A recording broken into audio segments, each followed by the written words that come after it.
तो कैसे हो मेरी लाल मेरी दुलार। अरे मैट्रिक वाले हो। चलो, ये जो है वीडियो, ये रासायनिक अभिक्रिया का दूसरा पार्ट है। और इस दूसरे पार्ट में आपको क्या सीखना है, देखो, रासायनिक अभिक्रियाओं की विशेषताएं, यानी कि जो हम पिछले वीडियो में रासायनिक अभिक्रिया बताए थे, उसको पहचानने का तरीका बताए थे, अब उसका क्या समझना है, विशेषताएं। समझ में आया? अच्छा, आप तो मैट्रिक वाले हो और मैट्रिक वाले चैनल को सब्सक्राइब कर दिया है, तो थैंक यू वेरी मच। अगर नहीं किया है तो कर लो और वीडियो को लाइक भी कर देना, लेकिन कमेंट अभी नहीं करना। कमेंट कब करना, ये वीडियो जब पूरा देख लेना, उसके बाद मीठी मीठी बातें, प्यारी प्यारी बातें कमेंट करना। ओके, तो इसको हम स्टार्ट करते हैं।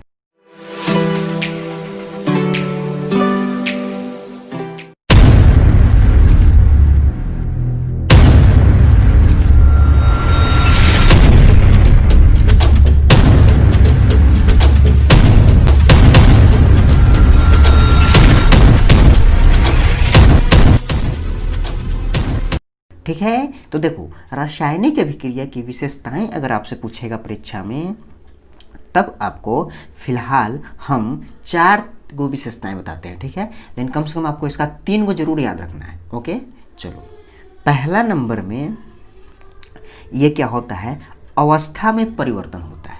पहला नंबर में क्या लिखना है, अवस्था में परिवर्तन। अवस्था में परिवर्तन। अवस्था में परिवर्तन। ठीक है, अब अवस्था में परिवर्तन कहने का मतलब क्या होता है कि जैसे आप मोमबत्ती तो जलाए होइएगा, तो मोमबत्ती के जलने पर ठोस मोम द्रव और गैस में परिवर्तित होता है कि नहीं। पहले से मोम रहता है ठोस, अब बाद में द्रव में बन जाता है और कुछ गैस में बन जाता है। तो समझ में आया? यानी कि रासायनिक अभिक्रिया की विशेषता का पहला पॉइंट क्या है, अवस्था में परिवर्तन। कोई दिक्कत? चलिए, अब इसका दूसरा पॉइंट भी समझ लेते हैं, वो भी बहुत आसान है। ओके, रंग में परिवर्तन। दूसरा क्या है, रंग में परिवर्तन। रंग में परिवर्तन।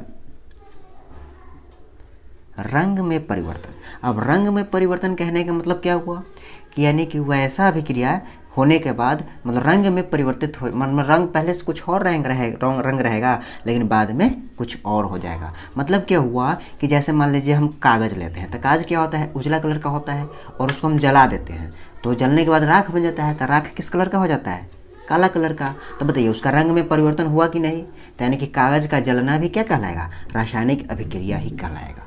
कोई दिक्कत? चलो, दूसरा भी समझ गए। अब तीसरा भी हम आपको समझा देंगे, ये भी बहुत आसान है, हम सब चीज़ आपको बहुत आसान तरीके से समझाएंगे। ठीक है, तीसरा जो है तापमान में परिवर्तन। क्या बोले, तापमान में परिवर्तन। तापमान में परिवर्तन। तो तापमान में परिवर्तन कहने का मतलब क्या हुआ कि जैसे कली चूना पर पानी गिराने पर कली चूना गर्म हो जाता है।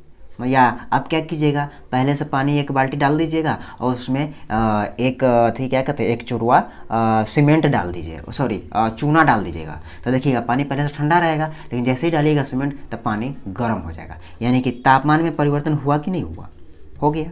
यानी कि उसमें क्या अभिक्रिया होता है, उसमें भी अभिक्रिया, पानी और चूना में भी रासायनिक अभिक्रिया होता है। इसका मतलब हो गया, 3 को तो समझ लिए। चलिए, अब चौथा भी समझा दे, सुन लो, ये भी बहुत आसान है, आपको सब याद हो जाएगा। गैस का उत्सर्जन। क्या बोले, गैस का उत्सर्जन।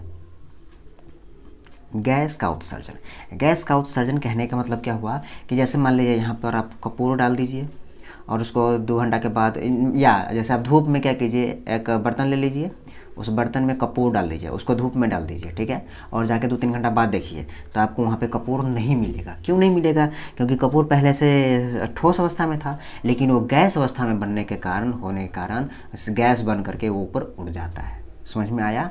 तो यानी कि वो भी क्या हुआ, वो भी एक रासायनिक अभिक्रिया ही कहलाएगा। समझ में आया? यानी कि उसका देखिए चारों आपको तरीका समझ में आ गया कि अवस्था में परिवर्तन होगा, रंग में परिवर्तन होगा, तापमान में परिवर्तन होगा, और गैस का उत्सर्जन भी हो सकता है। समझ में आया? इसका उदाहरण कपूर होता है। यहाँ तक आपको समझ में आया? कोई दिक्कत होगा तो ज़रूर पूछिएगा। ठीक है, अच्छा, तो ये तो था आपका दूसरा टॉपिक, माने कि दूसरा पार्ट था इस चैप्टर का। ठीक है, तो ये अगर अच्छा लगा है, याद हो जाएगा आपसे, तो कुछ कमेंट कर दीजिए, मीठी मीठी बातें, प्यारी प्यारी बातें कमेंट कर दीजिए। और वीडियो को लाइक तो कर ही दिए हैं, सब्सक्राइब कर ही लिए हैं। तो ठीक है मैट्रिक वाले, मिलते हैं आपसे अगले वीडियो में। थैंक यू वेरी मच मेरे भाई, मेरे प्यारे, मेरे लाल, मेरे दुलार।